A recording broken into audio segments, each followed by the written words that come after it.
J'en ai parlé à quelques personnes, donc dites-moi en commentaire ce que vous ressentez en ce moment. À savoir que la planète Neptune, elle n'a pas été embellie depuis les années 1861-62, qui correspond à la date de la guerre de sécession aux États-Unis. Donc faire un parallèle avec ce qui se passe en ce moment, c'est pas totalement stupide, au contraire. La police armée nous fait un coup d'état assez violent, et puis on bafoue encore les droits humains.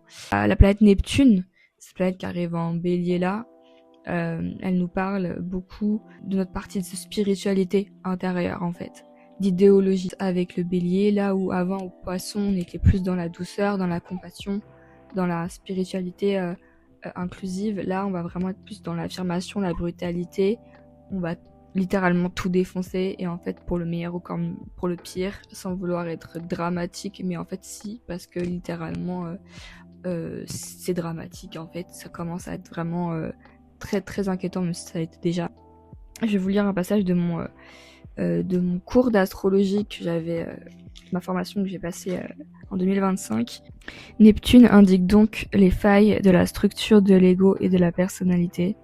Mais seul Neptune peut élever l'être au haut niveau de spiritualité et de communion, ainsi que relier tout ce qui est et ce qui existe. Voilà, je trouve que ça représente bien la fonction neptunienne. Donc l'idéologie là va vraiment plus être la même. On explose tout, on expose aussi tout, on n'a plus peur de cacher les choses, parce que le poisson c'est très un peu caché, etc. Secret. Par contre le bélier pas du tout. Le bélier il défonce les limites, et en fait une colère intérieure effectivement extrêmement forte, et je pense que je suis pas la seule. J'en ai parlé un petit peu de ce qui se passe sur mon thread, je sais jamais comment le dire justement.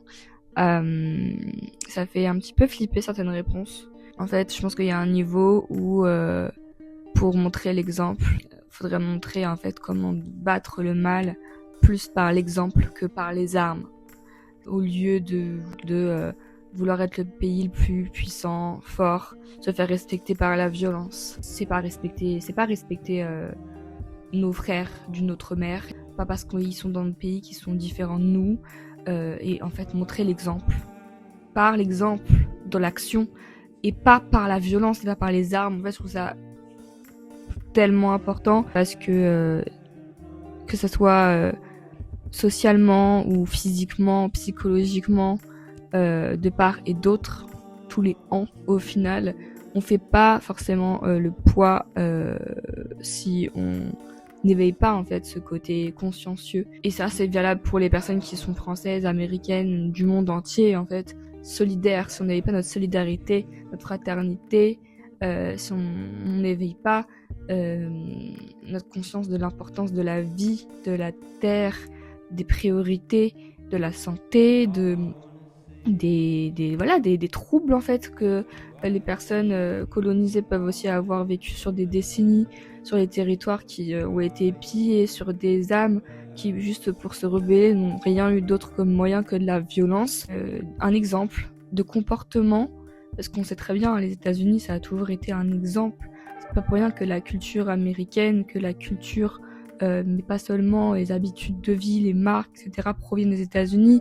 Ça a une influence mondiale énorme depuis très longtemps, depuis tellement longtemps que du coup, toute cette culture, toute cette façon de faire, toutes ces marques, elles se sont mondialisées. Aujourd'hui, on voit bien qu'il y a une certaine influence des États-Unis sur le monde.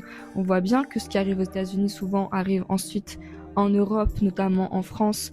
On voit bien que l'intérêt commun doit passer avant l'intérêt individuel quand il s'agit de défendre des vies et des portions de terre qui nous portent. Et je comprends pas qu'on puisse en arriver là, en fait.